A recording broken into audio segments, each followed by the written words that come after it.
Biz en son ayın 3'ünde ben şeyden yükledim. İskenderun Delta'dan yükledim. Irak'a geçiş yaptım direkt, ben hiç buraya uğramadan. İşte sıralarda bir hafta dururken orada Irak'ta da bizim gitme yerimiz şeydi. Biz Geyara'ya akaryakıt götürüyoruz. Oraya termik santralından boşaltıyoruz. Buranın elektriğini sağlayan termik santralı.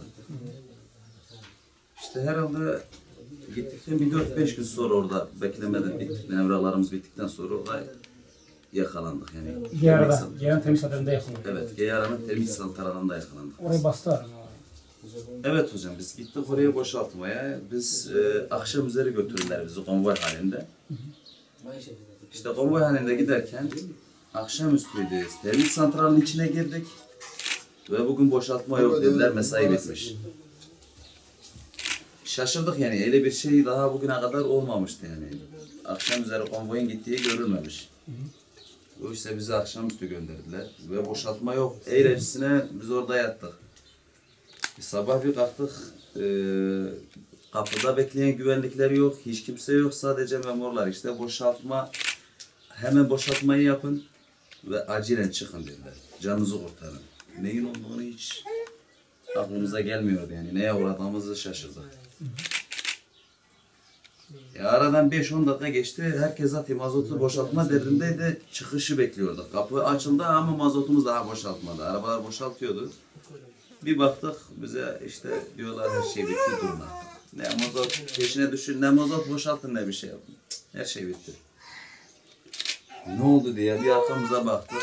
İşte maskeliler, diksi silahları, şeritler, bilmem neler bağlanmış hepsi. Arkamızdan geldiler, hiç kimse hareket etmesin dediler, yerinizde durun. Biz tabii şaşırdık yani, neyin ne olduğunu artık. Ölüm anıydı, başka bir an değildi. Durduk, hepimizi sıraya dizdiler. Herkes elleri havaya kaldırsın, ellerinizi ensenize koyun ve sırada bekleyin dediler. Bekledik o an. O an zaten insan bir ölümü düşünüyor. Başka hiçbir şeyi düşünemedik yani. Hayatın, herhalde dedik hayatın son noktası bu. Başka da kalmadı yani, buraya kadar yaşadığımız kâr. İşte ondan sonra orada yakaladılar bizi. Bizden 11 kişiyi ayrı bir yere götürdüler. Diğer kalanlarımız santralda kaldık 2 gün boyunca. Siz hangi gruptaydınız? Ben o santralda kalan kişiyle beraber, evet. 11 kişiyle ben gitmedim. Gitmediniz. Yok. Şimdi orada arkadaşlarımız giderken biz kendi ailemizi, her şeyimizi unuttuk. Acaba bu giden arkadaşlar ne oldu? Evet. 11 kişi acaba kesildi mi, öldürüldü mü, ne oldu? İnsanın aklına her şey geliyordu. Ama işte 2 günden sonra bir baktık sağ salim olarak geldiler. Evet, bir daha sizin yanınıza getirdiler. Evet, bizim yanımıza getirdiler. Ve dediler artık çıkıyorsunuz. Herkes arabasına bindirdi, çalıştırdık arabaları. Kapıdan çıktık. Bizim önümüzde tabii onların bir arabaları var, arkamızda var, ortamızda var. Yani konvoy halinde yine götürüyorlar bizi. Tabii kapıdan çıktık. Bizim isteğimiz yani Mahmut tarafına döneceğiz, o peşmerge tarafına, güvenli yere. Bir baktık bizi tam ters yöne götürdüler. Başta bizi alan oranın halkıydı, köylülerdi. Evet. Şirketlerle anlaşması var, Türk şirketleriyle. Sebebi neydi yani o? Sebebi paraydı. Aylık 20.000 dolar Türk şirketleri onlara ödeme yapması lazımdı. Evet. Çünkü Arap bölgesine giriyor. Güvenliğini sağlıyorlar. Evet. Bu da vermeyince 4 aydan beri bunlara ödeme yapmamış. Bunlar tabii birkaç kez ikaz etmişler. Şirketleri gerek arabaların lastiklerini vurma, gerek tankerleri delme. Böyle bir işaretler vermiş, gelmeyin diye, sorun çözülsün diye. İşte bizim millet giden gidene bize de söylediler yani, biz o kadar size işaret yaptık, o kadar lastiğinizi vurduk, o kadar tankerinizi deldik, niye geldiniz? Siz böyle bir şey yaşadınız mı hiç? Ben böyle bir şey hiç yaşamadım. Benim ilk seferimdi. Hatta ben yakalanmadan önce arkadaşlarıma diyordum, benim ilk ve son seferim, benim tankerle işim olmaz. Yani Geyara'ya bana trilyon verseler seferde ben gitmem Geyara'ya. Patronumla anlaşmam var dedi, sadece bu sefer git, ben arabayı kama çevireceğim. Evet. Neylece gittim. Yani millet de çalışıyor, helal olsun, millette yürek var, bende o yürek yok. Vallahi bilmiyorum. Oruç nedeniyle onlarla hiçbir sıkıntı yaşamadık. Tutan tutar, tutmayan tutmaz. Hatta bizi uyarıyorlardı yani. Size kim kalkacaksa yer onu sahura kaldıralım. Evet, yardımcı oluyorlardı. Eksiğiniz ne, sahurda ne istiyorsunuz? Canınız ne istiyor onu söyleyin bize de onu getirelim. Öyle davrandılar yani. Gerçekten insanlıkları çok güzel.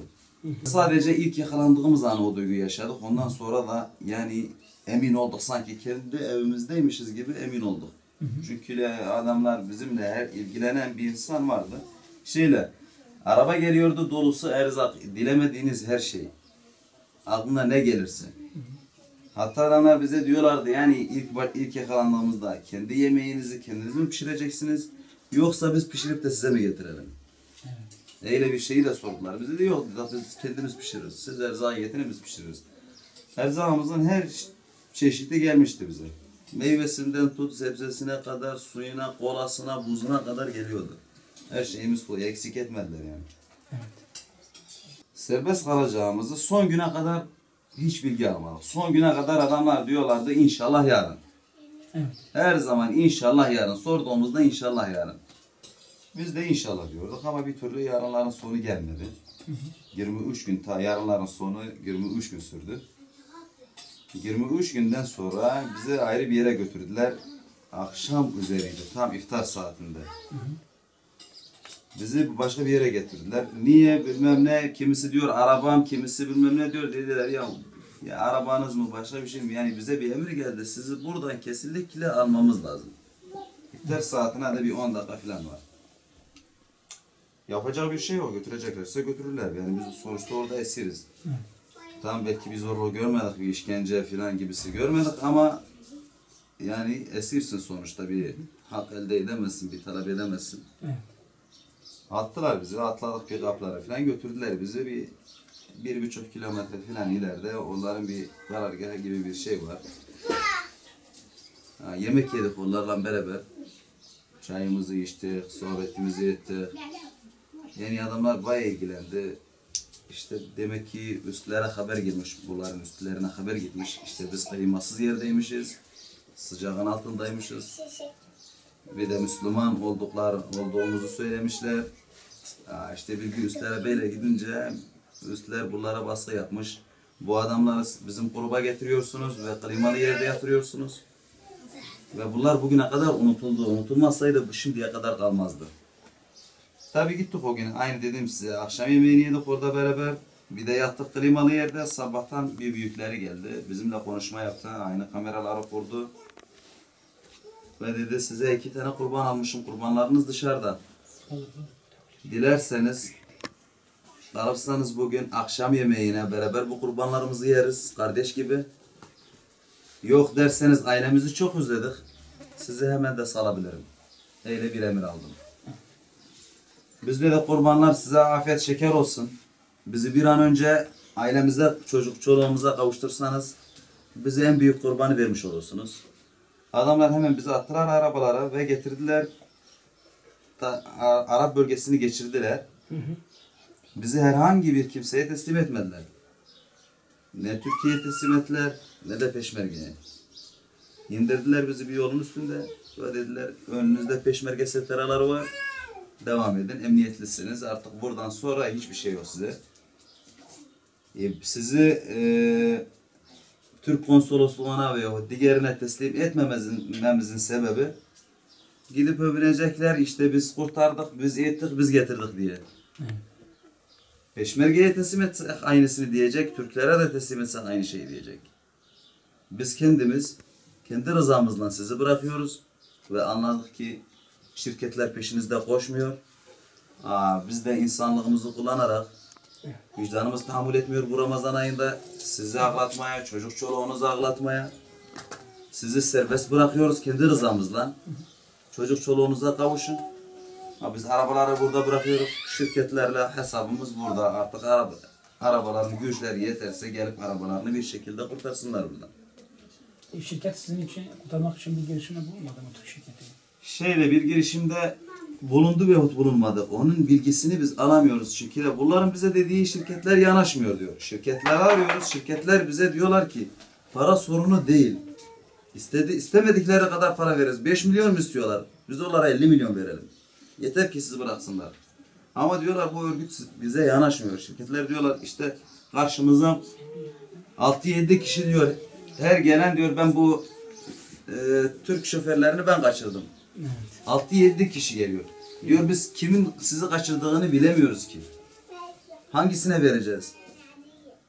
Yani bizim adamlarımızı kim getirecek ona verelim parayı. Onu bile bilmiyoruz. Yani öyle bir örgütün elindeymişiz sözde. Bilmiyorum yani. Türk şirketleri de doğru mu değil mi onu Allah biliyor.